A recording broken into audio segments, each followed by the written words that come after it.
Hi everybody, this is Dan Stolbarger and welcome to this week's Middle East update. It is Friday, July 10th, and we're going to look back upon the events that have taken place this week.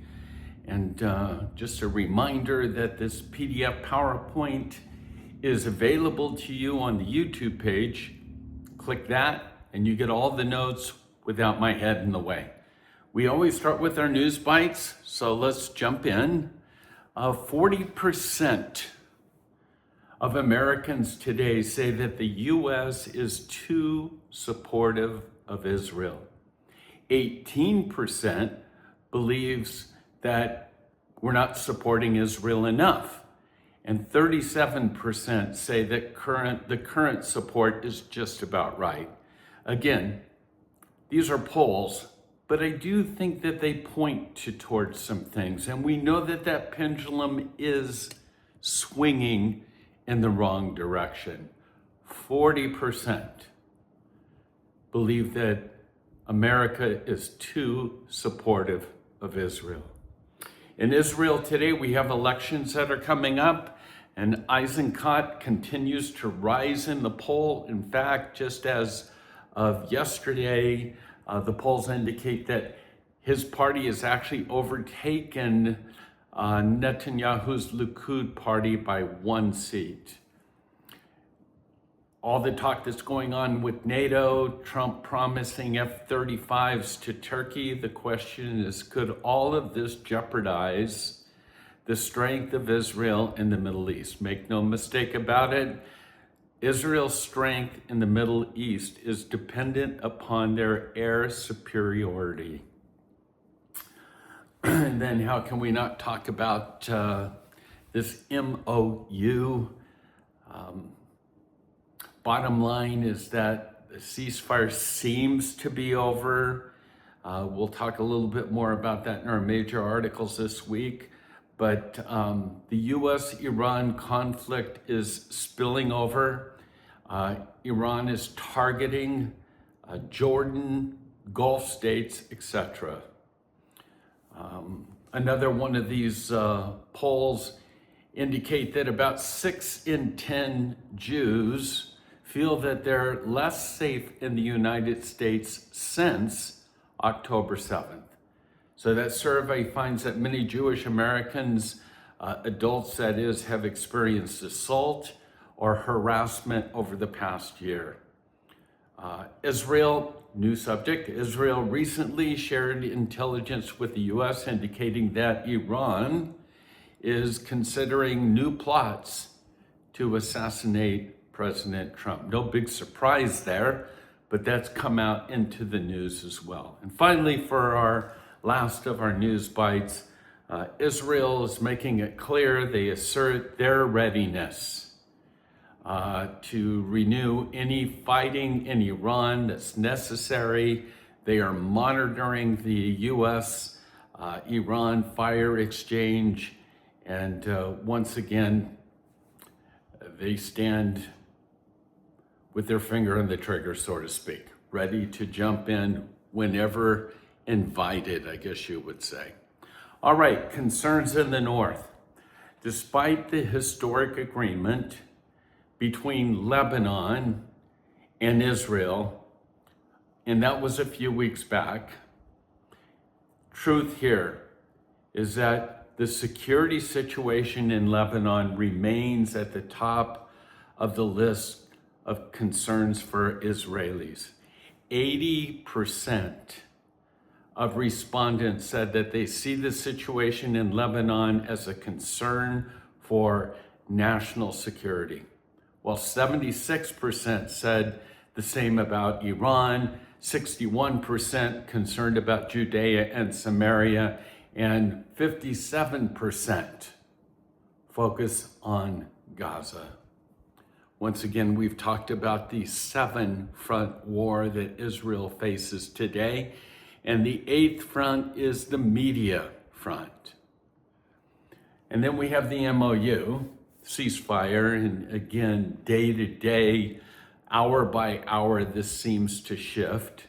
But again, pulling up some insights from Israeli sources, The ceasefire seems to be over, and it seems that Iran is the one that ended it. The only question now is whether the West has the nerve to finish what Tehran started. As I mentioned, Israel's ready. The question is, are her allies ready? And again, Trump's comment, this is Trump, they are scum and the deal's over. He's raging at this point in time. The U.S. over the last couple days have struck over 100 targets in Iran because of the strikes on the 3 different tankers in the Straits. And J.D. Vance on Wednesday, he sort of warned that any further Iranian attempts to disrupt shipping, I guess his quote is, if they try to close the strait, there's going to be a response from the American military. So that's where we sit on this Friday concerning what's going on with the MoU. And again, it's so weird. Is it dead? Is it alive? What's happening? Just yesterday, on July 9th, for the second straight night, again, we know that the U.S. struck targets. But despite the declaration that the deal is dead, that Iranian leadership is scum or whatever, this is the Polygon. This is how crazy things are. Trump then goes on to report that his advisors are continuing to make headway in negotiations. And they're at war. And then he goes on, and this is what we're gleaning, is that Trump basically is saying that unless Iran kills U.S. service members, that will be the key to a full-blown war once again. And then we have an update for Hamas. Hamas's apparent willingness to make room for this new board of peace, this technocratic government. Keep in mind, it's designed to prevent its own disarmament. It doesn't matter that Hamas has offices. They just want to make sure that they have their guns. That's the bottom line. And then don't have enough time to go over this, but this is why I say make sure you get the PDF PowerPoint. There's an amazing article on Marco Rubio and his faith in a recent sit-down interview with Greg Laurie. And I don't have the time to go over it, but make sure you grab this and read this, okay? Once again, for me, at least, I have a greater respect for Marco Rubio over this last year than I had previously. And in reading this article on his faith, I give it kind of a thumbs up sort of thing. So that's my opinion. Okay, I wish we could end on a higher note, but a couple more things. There is another poll out that basically says that 44% of Muslim Americans view Hamas favorably. And again, a shocking poll reveals this information. The word is, and this is from our friends in Israel, this isn't just an Israel problem anymore. This is an American problem. When nearly half of the demographic supports a group that committed the worst massacre of the Jews since the Holocaust, the West must ask itself hard questions about radicalization, about what's taking place, about the deception that's going on. Again, 44% of Muslim Americans view Hamas favorably. And then I have to ask the question, this is a slide again from Khomeini's funeral. What's not clear about this? This is a country that we want to negotiate a ceasefire and a deal with, kill Trump. We have both Bibi and Trump, again, the posters, the banners that are up, the headshots with the crosshairs on Bibi, there will be blood, and Trump as well. And then are they friends? Are they allies?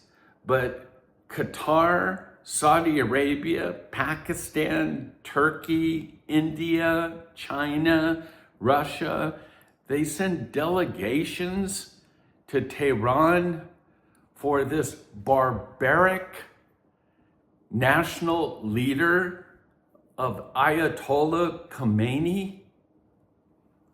What a world we're living in. And we want to give Turkey F-35s? And then we have, again, the whole issue of nuclear Iran. Okay, Iran, like the rest of us, saw Trump with this MoU, if it's still in effect, foolishly changed his mind about ballistics, about the ballistic missile program. And he says, you know, if other countries have them, it's sort of a bit unfair for Iran not to have some of them, you know, relative proportion of things. I think, and then he comes out and he says, I think it's going to be okay for Iran to have a ballistic missile program as well. So when Iran saw this, they ran with Trump's turnaround on permission to have ballistic missiles, and they said they must have thought, well, if he's allowing this, why not nuclear weapons too? And one only has to look at Libya, the Ukraine, North Korea, and these people that have the capacity for nuclear weapons. In a sense, they have the ultimate insurance for survival and expansion. So it makes no surprise that Iran is, in a sense, digging their heels in and saying, if everybody else can, if he's already given okay for the ballistic missile program, let's hold out for the nuke program as well. And then to end, again, let's just make it crystal clear, not just Iran, not just Arab countries. We're sounding the warning. This slide here, death to Israel is what the sign says in Spanish. This is from the running of the bulls in Spain. Death to Israel. Well, I've chosen, and I hope that you choose this as well, to take a stand for Israel in this day. Just for the record, for those of you that are watching this YouTube, Sharon and I got back from Israel a couple weeks ago. We attended a JNS conference there, and I'm going to include on our site the notes that I took from the JNS conference. I'm not going to go over them in this YouTube, but they will be attached to the YouTube channel that we have. So with that, God bless you. Stand, speak out, and Shabbat Shalom.